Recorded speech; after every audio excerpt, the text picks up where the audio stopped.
Bienvenue aux dirigeants religieux, aux séminaristes et aux membres de la famille mondiale qui assistent à cette conférence en ligne de Novosel Nouvelle Terre Shincheonji, témoignage sur la révélation de l'Ancien Testament et celle du Nouveau Testament par chapitre.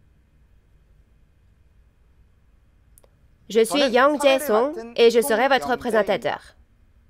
Tout d'abord, je voudrais remercier tous ceux qui assistent à cette conférence en ligne de Novosel Nouvelle Terre Shincheonji aujourd'hui. Le contenu des conférences en ligne de Novosel Nouvelle Terre Shincheonji est diffusé dans toutes les langues du monde. Nous souhaitons la bienvenue à tous ceux qui assistent aux conférences dans le monde entier. Les médias du monde entier et environ 1200 pasteurs de 57 pays qui ont vérifié la doctrine de Novosel Nouvelle Terre Shincheonji et participé aux conférences veulent signer un protocole d'entente pour échanger avec Novosel Nouvelle Terre Shincheonji. Cette conférence examinera de plus près le processus de l'accomplissement des prophéties promises par Dieu en regardant l'ensemble de l'Ancien et du Nouveau Testament. C'est une excellente occasion de voir non seulement le processus des prophéties, mais aussi les paroles de leur accomplissement physique, c'est-à-dire quand, où et à travers qui s'accomplissent les prophéties de Dieu. J'espère que tous ceux qui assistent recevront une grande grâce en vérifiant et en réalisant le témoignage de la révélation par chapitre et qu'ils deviendront des croyants approuvés par Dieu. Nous allons prier tous ensemble. Dieu notre Père, très saint et exalté, merci de nous avoir accordé la grâce du sang précieux de Jésus et de nous avoir permis de témoigner, chapitre par chapitre, de l'accomplissement de ces précieux Anciens et Nouveaux Testaments. Accordez-nous les yeux pour voir, les oreilles pour entendre et le cœur pour réaliser, afin que les dirigeants religieux, les séminaristes et les croyants puissent entendre et réaliser toutes ces paroles de l'accomplissement physique et glorifier Dieu. Nous remettons ce temps entre vos mains du début jusqu'à la fin et nous avons prié au nom de Jésus. Amen. Maintenant, nous allons accueillir l'instructeur et écouter les paroles de la leçon intermédiaire numéro 19, leçon de la 7e et dernière trompette. J'espère que vous ouvrirez grand votre cœur, écouterez et réaliserez, et que ce sera un moment précieux au cours duquel nous pourrons être reconnus par Dieu. Nous allons accueillir l'instructeur en chef, Dae-Jun Kim. Dirigeants religieux, séminaristes et croyants du monde entier, qui souhaitent le royaume des cieux et la vie éternelle, je vous souhaite la bienvenue. Je suis Dae-Jun Kim, le chef de l'église Namsan de la tribu de Simon de Novosel Nouvelle Terre Shincheonji, Église de Jésus. Nous vous remercions sincèrement d'avoir participé aujourd'hui à la conférence en ligne de Novosel Nouvelle Terre Shincheonji, témoignage sur la révélation de l'Ancien Testament et celle du Nouveau Testament par chapitre. Le titre de la parole que je partagerai avec vous aujourd'hui est la leçon intermédiaire numéro 19, leçon de la 7e et dernière trompette. La référence principale est 1 Corinthiens chapitre 15, versets 51 à 54, Apocalypse 10, verset 7, et Apocalypse 11, verset 15. Parmi les dirigeants religieux qui assistent à la conférence d'aujourd'hui, certains d'entre vous en ont peut-être déjà entendu parler et certains d'entre vous n'en ont peut-être pas encore entendu parler. Mais comme c'est un contenu que tout croyant doit absolument connaître, merci d'écouter attentivement. Le point clé de la référence principale d'aujourd'hui, 1 Corinthiens chapitre 15, versets 51 à 54, est le secret du son de la 7e et dernière trompette. Ce secret est le son de la trompette qui accomplit la victoire de Dieu, la résurrection et la vie éternelle. Afin de découvrir pourquoi le secret du son de la 7e et dernière trompette est l'œuvre d'accomplissement de la victoire de Dieu, de la résurrection et de la vie éternelle, lisons la référence principale, 1 Corinthiens chapitre 15, versets 51 à 54. Voici, je vous dis un mystère. Nous ne mourrons pas tous, mais tous nous serons changés, en un instant, en un clin d'œil, à la dernière trompette. la trompette sonnera, et les morts ressusciteront incorruptibles, et nous serons changés. Car il faut que ce corps corruptible revête l'incorruptibilité, et que ce corps mortel revête l'immortalité. Lorsque ce corps corruptible aura revêtu l'incorruptibilité, et que ce corps mortel aura revêtu l'immortalité, alors s'accomplira la parole qui est écrite, la mort a été engloutie dans la victoire. Comme nous l'avons vu dans les paroles de 1 Corinthiens chapitre 15, versets 51 à 54, il est dit que le son de la dernière trompette est le secret de Dieu, et qu'au son de la dernière trompette, nous changerons en un instant, en un clin d'œil. Il est dit que l'esprit des morts sera ressuscité en tant que corps spirituel incorruptible, et nous qui vivons serons également changés. Dans ce cas, comment va-t-on changer? Lorsqu'un corps mortel est revêtu d'un corps spirituel immortel et incorruptible, la mort est engloutie par la vie et la vie éternelle s'accomplit. Alors, pour participer à la résurrection et à la vie éternelle, espérance de tous les croyants, il faut entendre le son de la dernière trompette. Dans Matthieu chapitre 24, verset 31, il est dit que lorsque Jésus reviendra, il sonnera de la trompette avec les anges et rassemblera les élus de Dieu. Dans ce cas, comment pouvons-nous entendre le son de la dernière trompette qui appelle et rassemble les élus et accomplit la résurrection et la vie éternelle? Afin de comprendre la signification du son de la dernière trompette et comment l'entendre, découvrons d'abord qu'est-ce que le son de la trompette dans la Bible. Vous avez déjà entendu, à travers les conférences du niveau introduction, qu'il y a des trompettes physiques dans la Bible et des trompettes en parabole qui sont comparées aux trompettes physiques. Si vous regardez les paroles d'Ésaïe, chapitre 58, verset 1, il est dit d'élever sa voix comme une trompette et de prêcher la parole de Dieu. Il est dit que la parole proclamée par une voix humaine est semblable au son d'une trompette.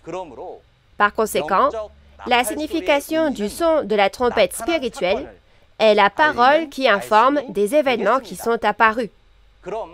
Alors, comment les croyants d'aujourd'hui peuvent-ils entendre le son de la trompette? Afin de découvrir comment le son de la trompette apparaissant dans Apocalypse est produit et la combientième est la dernière trompette, lisons Apocalypse chapitre 8, verset 2. Et je vis les 7 anges qui se tiennent devant Dieu, et 7 trompettes leur furent données. Comme nous le voyons dans les paroles d'Apocalypse 8, verset 2, il est dit que les 7 anges reçoivent 7 trompettes. Ainsi, celui qui sonne de la trompette est l'ange, et la trompette que l'ange reçoit est la chair que l'ange a choisie pour prêcher la parole. Dans l'Apocalypse, on sonne au total 7 fois de la trompette. Sur les 7 trompettes, 4 sonnent dans Apocalypse 8, 2 sonnent dans Apocalypse 9, et la 7e sonne dans Apocalypse chapitre 11, verset 15. Ainsi, la 7e trompette est la dernière trompette. Cependant, curieusement, le son des 7 trompettes n'est pas identique.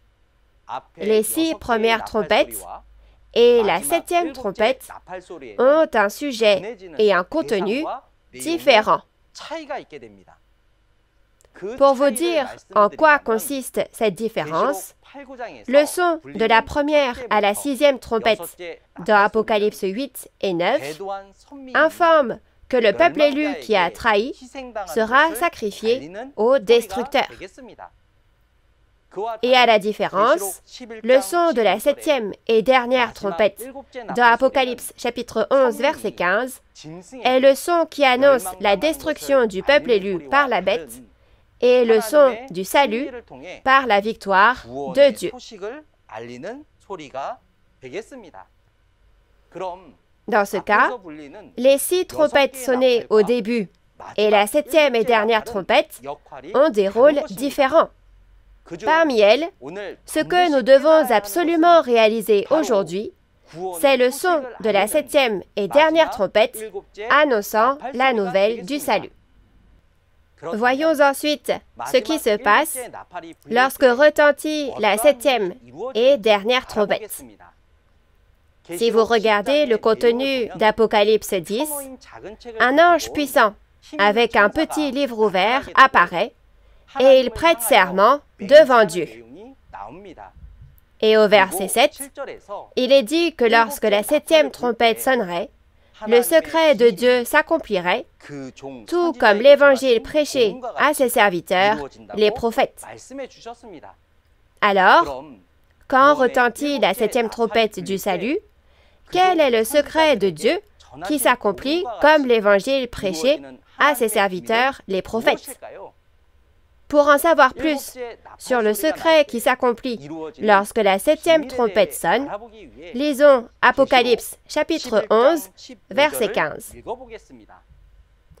Le 7e ange sonna de la trompette, et il y eut dans le ciel de fortes voix qui disaient « Le royaume du monde est remis à notre Seigneur et à son Christ, et il régnera au siècle des siècles. » Selon les paroles d'Apocalypse 11, verset 15, lorsque le 7e ange sonne de la trompette, il est dit que le royaume du monde devient le royaume de Dieu. Si le son des 6 premières trompettes indiquait que le peuple élu qui a trahi serait sacrifié et que la bête, soit le pasteur de Satan, est victorieux, au contraire, le son de la 7e trompette est le son du salut par la victoire de Dieu. Pour cette raison, à partir du moment où la 7e trompette retentit, les croyants du monde réalisent et deviennent des croyants dans le royaume de Dieu. C'est ainsi que le royaume du monde devient le royaume de Dieu. Alors, comment le secret de l'évangile annoncé aux prophètes s'accomplit-il au son de la 7e trompette? Comme nous l'avons vu, à travers les paroles de 1 Corinthiens 15, 51 à 54, la référence principale d'aujourd'hui, lorsque la dernière trompette retentit, les esprits des croyants morts ressuscitent avec des corps spirituels incorruptibles et les croyants vivants sont transformés en corps immortels et incorruptibles et reçoivent la vie éternelle. Quel genre de changement est-ce pour qu'ils ne se corrompent ni ne meurent? Ce changement est que l'esprit et le corps qui appartiennent à Dieu deviennent un. En d'autres termes, les esprits saints des croyants morts sont changés et ils obtiennent le corps des vivants et ressuscitent. Les vivants reçoivent les esprits saints et sont transformés et vivent éternellement avec Christ. C'est la première résurrection dans Apocalypse 20, par laquelle la mort est engloutie par la vie, et la Bible dit que ceux qui croient en Dieu et en Jésus vivront même s'ils meurent, et ceux qui vivent et croient ne goûteront jamais la mort. Pour résumer les résultats du son de la 7e et dernière trompette que nous avons appris à travers la Bible, lorsque le son de la 7e trompette retentit, le royaume du monde devient le royaume de Dieu et la résurrection et la vie éternelle s'accomplissent à cet endroit. Par conséquent, le son de la 7e trompette est le son de la trompette du salut, annonçant l'accomplissement de la promesse du salut, et ce son de la trompette est précisément le secret du salut. Alors, qui sera changé au son de la 7e trompette et ressuscitera et vivra éternellement? Afin de découvrir qui recevra cette immense bénédiction, lisons Apocalypse 20, versets 4 à 6. Et je vis des trônes sur lesquels s'assirent des personnes, et il leur fut donné de juger. Je vis aussi les âmes de ceux qui avaient été décapités pour le témoignage de Jésus et pour la parole de Dieu, et ceux qui n'avaient point adoré la bête ni son image, et qui n'avaient point pris sa marque sur leur front ou à leurs mains. Et ils vécurent et régnèrent avec Christ 1000 ans. Mais le reste des morts ne ressuscita point, jusqu'à ce que les 1000 ans fussent accomplis. C'est là la première résurrection. Heureux et saint celui qui a part à la première résurrection. La seconde mort n'a point de pouvoir sur eux, mais ils seront sacrificateurs de Dieu et de Christ, et régneront avec lui 1000 ans. Dans Apocalypse chapitre 20, versets 4 à 6, nous voyons ceux qui participent à la première résurrection. D'un côté, les esprits martyrs, qui ont été décapités à cause du témoignage de Jésus et de la parole de Dieu. Et de l'autre, ceux qui n'ont ni adoré la bête et son idole, ni reçu sa marque. Il est dit que la première résurrection est le fait qu'ils vivent et règnent avec Christ pendant 1000 ans. L'esprit et le corps qui participent à la première résurrection, qui reçoivent de si grandes bénédictions, sont ceux qui ont été changés au son de la dernière trompette dans 1 Corinthiens chapitre 15. Par conséquent, les esprits des morts qui sont changés par la dernière trompette ne seront pas des personnes mortes ordinaires, mais les esprits des martyrs qui ont été décapités, et ceux qui sont transformés et ont la vie éternelle sont ceux qui n'ont ni adoré la bête et son idole, ni reçu sa marque, mais sont scellés du sceau de Dieu. Par conséquent, pour ceux qui participent à la première résurrection en esprit et en chair, la résurrection et la vie éternelle s'accompliront. Ainsi, tous les croyants doivent entendre le son de la dernière trompette et participer à la première résurrection, lors de laquelle la résurrection et la vie éternelle s'accomplissent. Alors, comment pouvons-nous entendre la dernière trompette? Et comment reconnaître le son de la trompette?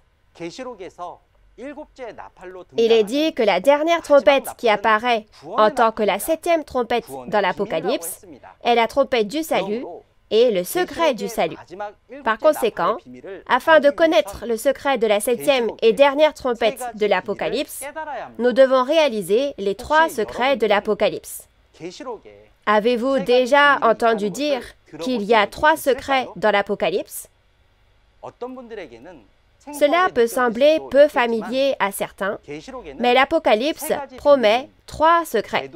Le secret de la trahison, le secret de la destruction et le secret du salut. Ceux qui réalisent les 3 secrets peuvent réaliser le secret du salut et participer à l'œuvre du salut. Maintenant, pour vérifier cela, lisons d'abord Apocalypse chapitre 1, verset 20, où le secret de la trahison est mentionné. Le mystère des 7 étoiles que tu as vu dans ma main droite et des 7 chandeliers d'or. Les 7 étoiles sont les anges des 7 églises et les 7 chandeliers sont les 7 églises. Apocalypse chapitre 1, verset 20 parle du secret des 7 étoiles et des 7 chandeliers d'or. Ici, l'acte de trahison des 7 messagers, les 7 étoiles, est un piège pour attraper le diable, comme mentionné dans Jérémie chapitre 50, verset 24. C'est donc le secret de la trahison, et la raison pour laquelle on l'appelle un secret est que personne, y compris les messagers des 7 églises, n'était au courant de ce fait. Ensuite, lisons Apocalypse 17, verset 7, qui mentionne le secret de la destruction. Et l'ange me dit, « Pourquoi t'étonnes-tu? Je te dirai le mystère de la femme et de la bête qui la porte, qui a les 7 têtes et les 10 cornes. » Apocalypse chapitre 17, verset 7, mentionne le secret de la prostituée et de la bête à 7 têtes et 10 cornes. Parce que cette bête représente les personnes qui ont détruit le peuple élu qui a trahi, qui était le secret de la trahison, elle est le secret de la destruction. Enfin, lisons Apocalypse chapitre 10, verset 7, pour découvrir le secret du salut. Mais qu'au jour de la voix du 7e ange, quand il sonnerait de la trompette, le mystère de Dieu s'accomplirait, comme il a annoncé à ses serviteurs les prophètes. Le secret du salut dans Apocalypse chapitre 10 verset 7 est précisément le secret du son de la septième trompette. Le son de la septième trompette, qui accomplit la victoire de Dieu, la résurrection et la vie éternelle, est le secret du salut, et la réalité de la septième trompette, la personne qui prononce la parole, est le secret du Sauveur. Nous avons donc vu qu'il y avait 3 secrets. Ceux qui réalisent ces secrets peuvent se rendre au lieu du salut où retentit la septième trompette. Dans ce cas, à travers qui pouvons-nous connaître les réalités des 3 secrets de l'Apocalypse aujourd'hui, au temps de l'accomplissement de l'Apocalypse? On peut les connaître à travers Nouveau Jean, le pasteur promis qui a vu et entendu les réalités des secrets qui sont apparus comme prophétisés dans l'Apocalypse. Il a reçu et mangé le livre ouvert par Jésus dans Apocalypse 10, et comme dans Apocalypse chapitre 22 verset 8, lorsque Jésus accomplit tous les événements de tous les chapitres de l'Apocalypse, c'est lui qui voit et entend à ses côtés. Et comme dans Apocalypse chapitre 22 verset 16, il est le messager porte-parole choisi par Jésus, que ce dernier a fait témoigner des événements de tous les chapitres de l'Apocalypse aux églises. Alors, les croyants qui vont à l'église ne devraient-ils pas entendre la voix du messager envoyé par Jésus et connaître les secrets de l'Apocalypse? Parce que le messager de Jésus a vu et entendu la réalité des 3 secrets qui sont apparus comme prophétisés dans l'Apocalypse, il a pu les réaliser et témoigne des traîtres, des destructeurs et du Sauveur. Il n'y a que le messager de Jésus qui a réalisé les secrets. Parce qu'il a vu, entendu et réalisé à travers Jésus, là où Jésus a accompli l'Apocalypse, nous avons besoin de recevoir le témoignage de sa part pour connaître la réalité de ces secrets. Alors, afin de vérifier la réalité de ces 3 entités, nous devons d'abord comprendre l'ordre dans lequel elles apparaissent. Dans quel ordre donc apparaîtront les 3 entités de l'Apocalypse? Pour le vérifier, lisons 2 Thessaloniciens chapitre 2, versets 1 à 3. Pour ce qui concerne l'avènement de notre Seigneur Jésus-Christ et notre réunion avec lui, nous vous prions, frères, de ne pas vous laisser facilement ébranler dans votre bon sens, et de ne pas vous laisser troubler, soit par quelque inspiration, soit par quelque parole, ou par quelque lettre qu'on dirait venir de nous, comme si le jour du Seigneur était déjà là. Que personne ne vous séduise d'aucune manière, car il faut que l'apostasie soit arrivée auparavant, et qu'on ait vu paraître l'homme du péché, le fils de la perdition.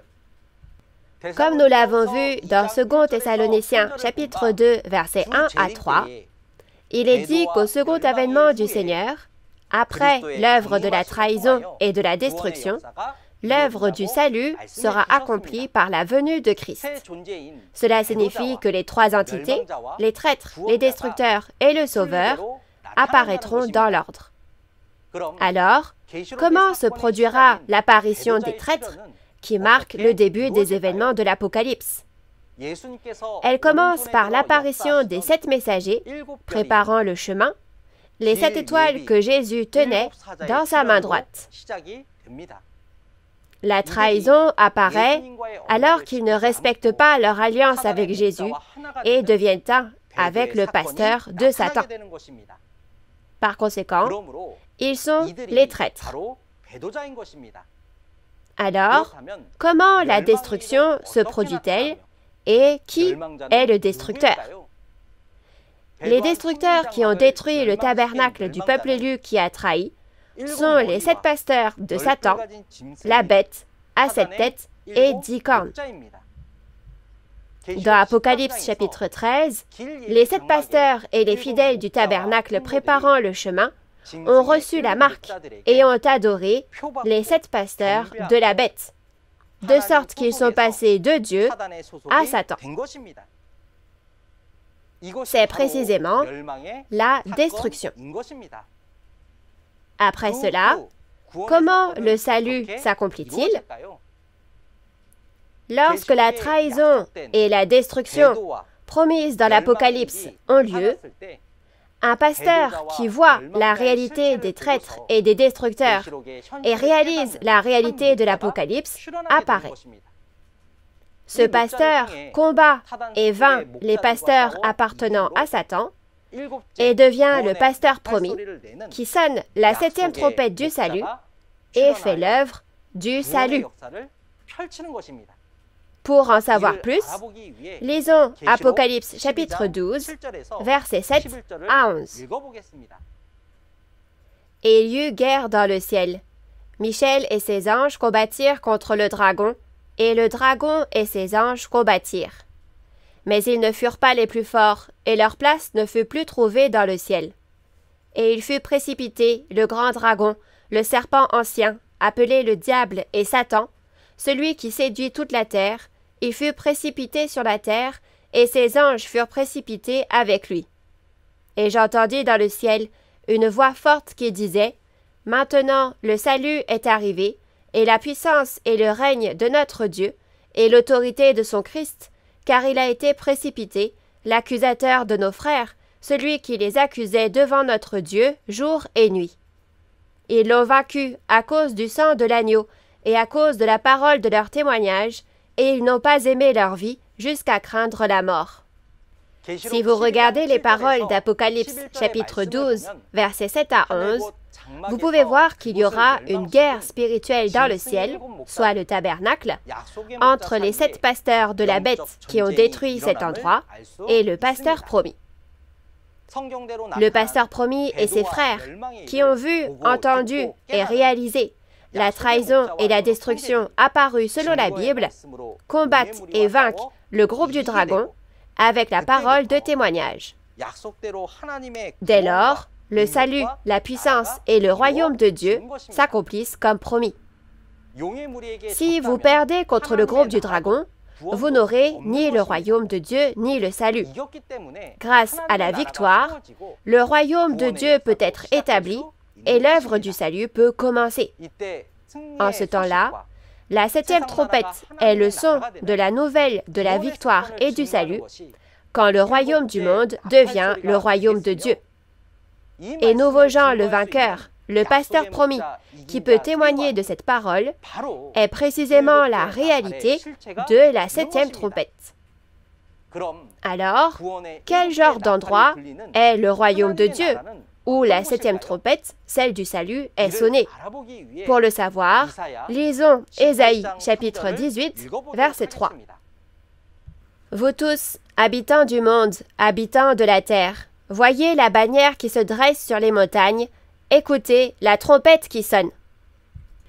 Dans Ésaïe chapitre 18, verset 3, il est écrit « Lorsque la trompette sonne sur la montagne, vous tous, habitants du monde, habitants de la terre, écoutez. » Alors, l'endroit où la trompette sonne est une montagne.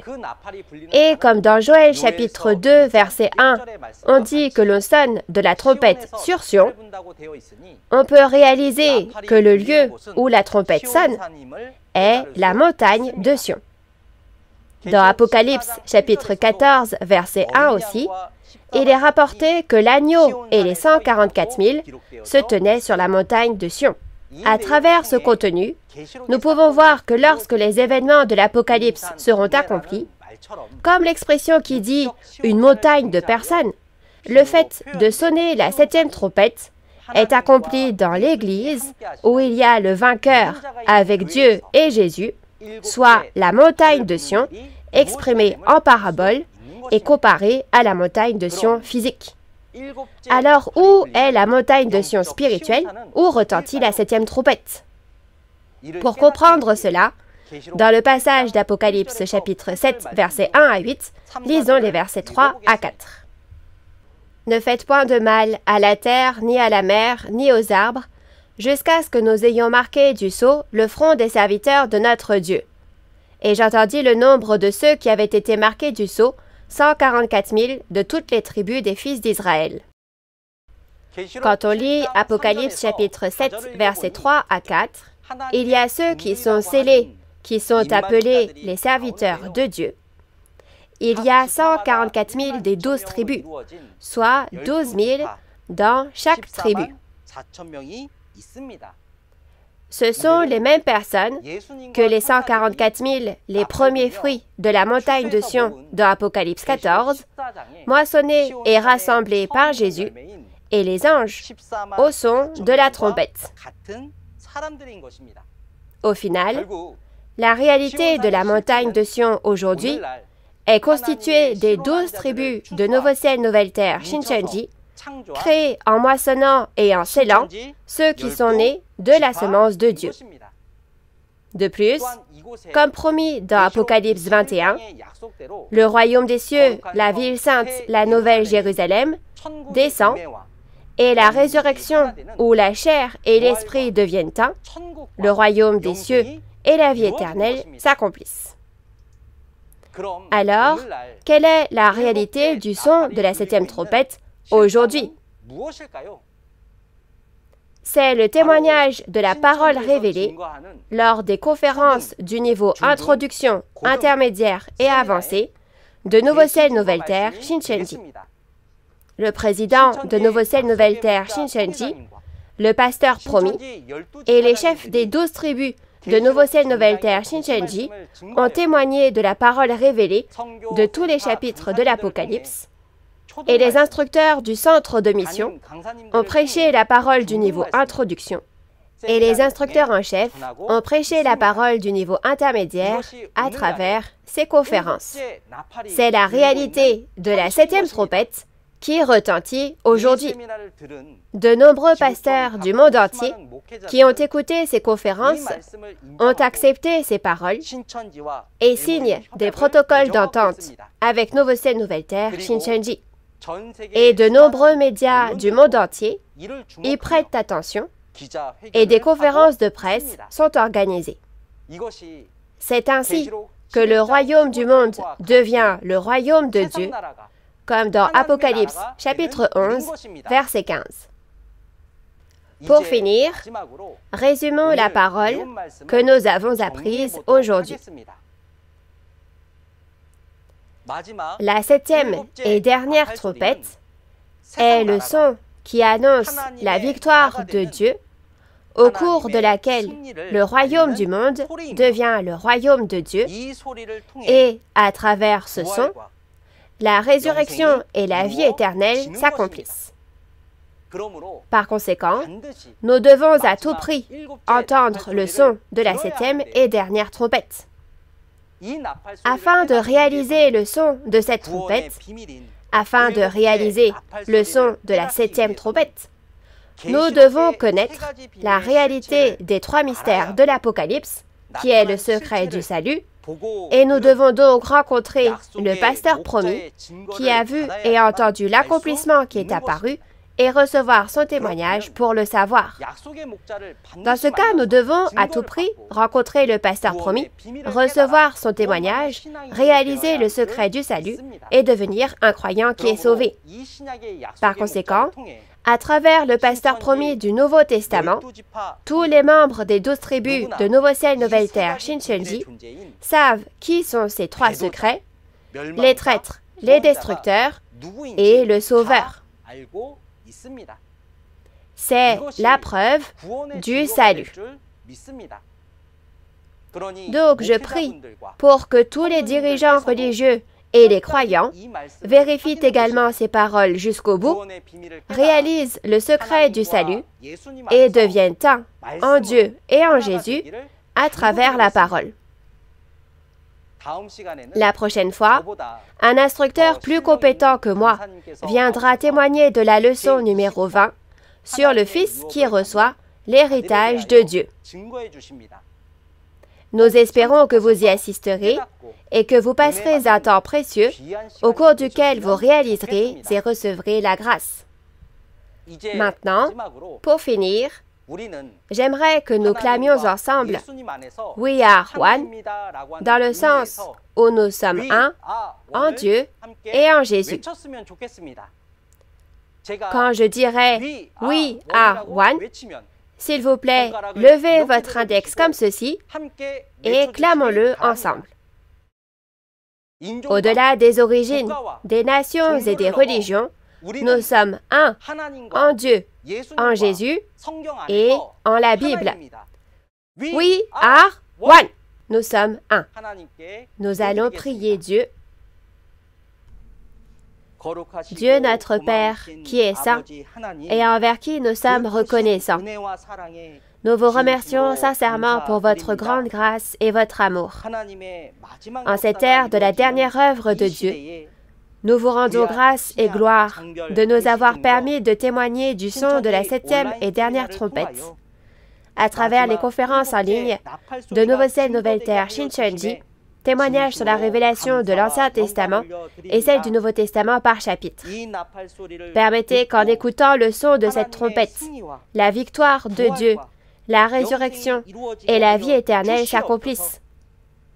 Parce que c'est l'accomplissement du dessein de Dieu et l'accomplissement de notre espérance, veuillez aider chaque esprit à entendre le son de la trompette et à participer à la dernière œuvre, celle de la résurrection, pour devenir des esprits précieux qui peuvent entrer ensemble dans la vie éternelle.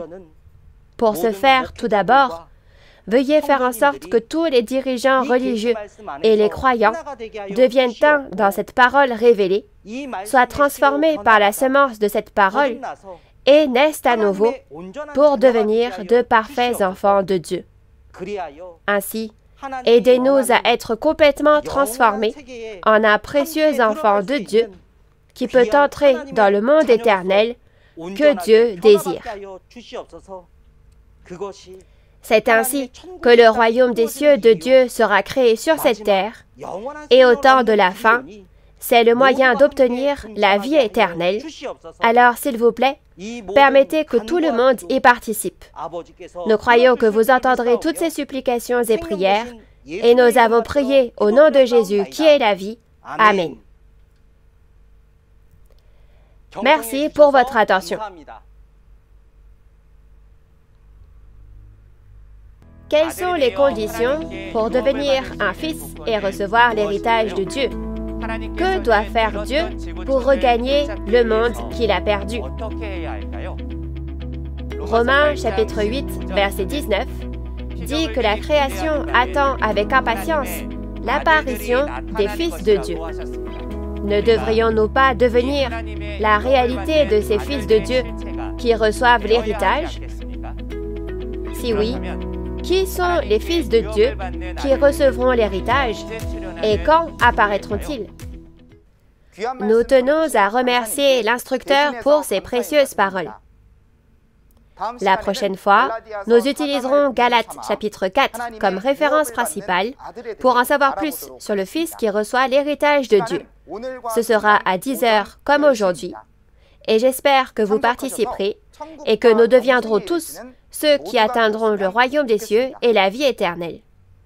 Si vous êtes curieux de connaître l'Église de Nouveau Ciel, Nouvelle Terre, Shincheonji et ses doctrines, veuillez nous contacter via le numéro représentatif de chaque tribu que vous voyez maintenant à l'écran et nous vous guiderons dans le détail. Maintenant, nous allons rendre gloire à Dieu en faisant ensemble le Notre Père.